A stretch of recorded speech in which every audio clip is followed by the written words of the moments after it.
Je vais parler des paraboles. Jésus reconnaît qu'il utilise beaucoup de paraboles, et il faut savoir ce que c'est que la parabole.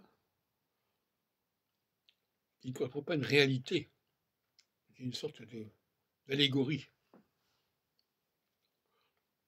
La question qui se pose, par exemple, l'histoire du jardin d'Éden, par exemple. Est-ce que c'est une parabole? Pourquoi pas? Est-ce qu'il s'est vraiment passé quelque chose de ce genre-là? Parabole, c'est une sorte de généralité, comme ça, d'exemple, une symbolique, qui peut représenter des tas de situations. Et certains sont trop naïfs pour croire que ces situations existent réellement. Elles existent, effectivement, mais elles existent comme exemple, pas comme réalité.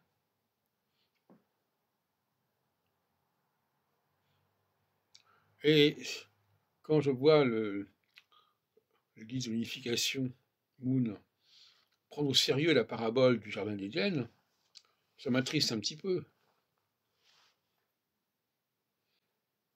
Parce que il y a une cyclicité dans le livre de la Genèse. Il y a un temps pour la création du monde, pour le plan du monde, le plan divin, et puis il y a un temps antithétique, où ce plan est en dysfonctionnement, temporairement, ce qui permet d'ailleurs l'occasion de le rétablir, de le reconstituer.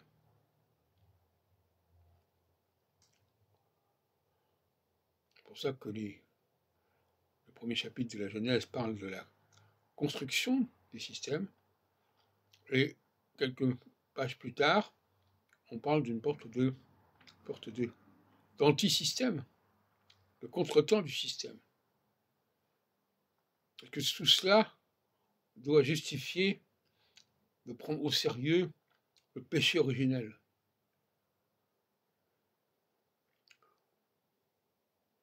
Il y a un égarement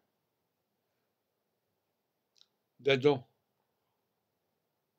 Mais Adam, fait partie intégrante du plan de la création. Il est là dès le premier chapitre de la Genèse.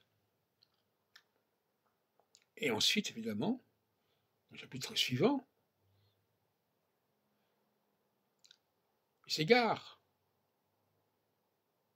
il se déconcentre, il se dévie. Et puis voilà, et puis ça reprend, c'est cyclique. Donc, il s'agit simplement de dire que c'est comme ça que ça se passe. C'est comme la tendance du jour et de la nuit, en quelque sorte, dont on parle justement dans le premier chapitre de la Genèse.